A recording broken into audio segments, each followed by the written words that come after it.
अच्छे लोगों के साथ हमेशा बुरा क्यों होता है? वहीं जो लोग बुरे कर्म करते हैं और अज्ञान की राह पर होते हैं वो खुशहाल दिखते हैं। श्री कृष्ण ने इसका जवाब गीता में दिया है। आपने महसूस किया होगा कि जो लोग अच्छे कर्म करते हैं वो परेशान रहते हैं, वहीं जो बुरे कर्म करते हैं वो खुशी से रह रहे होते हैं। अच्छे कर्म करने वाले लोग परेशान होते हैं कि आखिर उन्हें इतनी परीक्षा क्यों देनी पड़ रही है, जबकि जो अधर्म की राह में हैं वो खुश हैं और जिंदगी का लुत्फ उठा रहे हैं। अगर आपके मन में भी ये सवाल आया है तो आज हम आपको इसका जवाब देंगे। ये जवाब वो है जो भगवत गीता में लिखा है और श्री कृष्ण ने अर्जुन को दिया था। भगवत गीता में वर्णित कथा के अनुसार जब भी अर्जुन के मन में कोई दुविधा होती थी तो वो श्री कृष्ण के पास पहुंच जाते थे। एक बार की बात है, अर्जुन ने भगवान श्री कृष्ण के समीप आकर कहा कि वो दुविधा में हैं और इसका जवाब वो श्री कृष्ण से चाहते हैं। श्री कृष्ण ने पूछा कि क्या सवाल है? अर्जुन ने कहा, मुझे ये जानना है कि अच्छे लोगों के साथ हमेशा बुरा ही क्यों होता है, वहीं बुरे लोग खुशहाल दिखते हैं। अर्जुन के मुंह से ऐसी बातें सुनकर श्री कृष्ण मुस्कुराए और कहा, मनुष्य जैसा सोचता है और महसूस करता है वैसा कुछ नहीं होता है, बल्कि अज्ञानता की वजह से वो सच्चाई नहीं समझ पाता है। अर्जुन उनकी ये बात समझ नहीं पाए। इसके बाद श्री कृष्ण ने क्या कहा वो जानते हैं। श्री कृष्ण ने अर्जुन से कहा, पार्थ मैं तुम्हें एक कथा सुनाता हूँ, उसे सुनकर तुम समझ जाओगे कि हर प्राणी को उसके कर्म के हिसाब से ही फल मिलता है। प्रकृति हर किसी को अपनी राह चुनने का मौका देती है। अब वो मनुष्य की इच्छा पर निर्भर करता है कि उसे धर्म की राह चुननी है या अधर्म की। कथा शुरू करते हुए श्री कृष्ण ने कहा, एक नगर में दो पुरुष रहा करते थे। एक पुरुष व्यापारी था जिसके जीवन में धर्म की बहुत महत्ता थी। वो पूजा पाठ में यकीन रखता था। वो हर रोज मंदिर जाता था और दान धर्म भी करता था और हर रोज भगवान की पूजा करता था। वहीं दूसरा पुरुष बिल्कुल विपरीत था। वो हर रोज मंदिर तो जाता था लेकिन पूजा करने नहीं बल्कि मंदिर के बाहर से जूते चप्पल चुराने।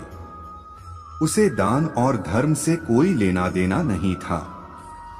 समय बीतता गया और एक दिन बहुत जोर की बारिश हो रही थी। इस वजह से मंदिर में पुजारी के अलावा कोई नहीं था।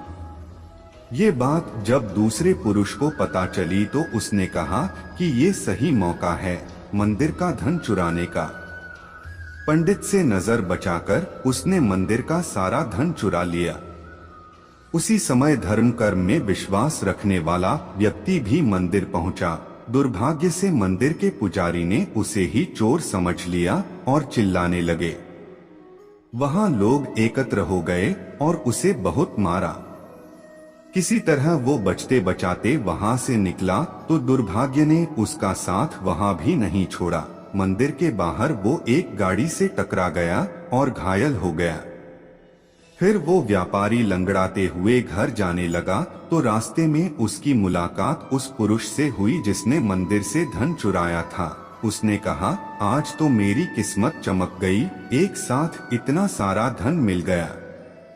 ये सब देखकर उसे बहुत बुरा लगा और उसने अपने घर से भगवान की सारी तस्वीरें निकाल दी। कुछ सालों बाद दोनों की पुरुषों की मृत्यु हो गई।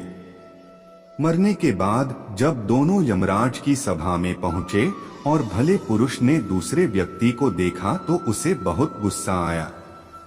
उसने क्रोधित होकर यमराज से पूछ ही लिया, मैं तो हमेशा अच्छे कर्म करता था, दान में विश्वास रखता था, उसके बदले जीवन भर मुझे अपमान और दर्द ही मिला और इस व्यक्ति को नोटों से भरी पोटली। आखिर ऐसा भेदभाव क्यों? इस पर यमराज ने कहा, पुत्र तुम गलत समझ रहे हो। जिस दिन तुम्हारी गाड़ी से टक्कर हुई थी वो दिन तुम्हारे जीवन का आखिरी दिन था, परंतु तुम्हारे अच्छे कर्मों की वजह से तुम्हारी मौत सिर्फ एक छोटी सी चोट में बदल गई। तुम इस दुष्ट व्यक्ति के बारे में जानना चाहते हो। दरअसल इसके भाग्य में राजयोग था, मगर इसके कुकर्मों और अधर्म की वजह से वो सिर्फ एक छोटी सी धन की पोटली में बदल गया। कथा सुनाने के बाद श्री कृष्ण अर्जुन से कहते हैं, पार्थ क्या अब तुम्हें तुम्हारे सवाल का जवाब मिल गया? ऐसा सोचना कि भगवान तुम्हारे कर्मों को नजरअंदाज कर रहे हैं, ये बिल्कुल भी सत्य नहीं है। भगवान हमें कब क्या किस रूप में दे रहा है मनुष्य को समझ में नहीं आता है। मगर आप अच्छे कर्म करते रहें तो भगवान की कृपा हमेशा बनी रहती है। इसलिए अपने अच्छे कर्मों को बदलना नहीं चाहिए, क्योंकि उसका फल हमें इसी जीवन में मिलता है। इसलिए मनुष्य का फर्ज है कि वो हमेशा अच्छे कर्म करते रहें, क्योंकि श्री कृष्ण ने गीता में भी बताया है कि किसी के द्वारा किया गया कर्म बेकार नहीं जाता है, चाहे वो अच्छा हो या बुरा। दोस्तों, इस वीडियो में बस इतना ही। मिलते हैं अगली वीडियो में। जय श्री कृष्णा।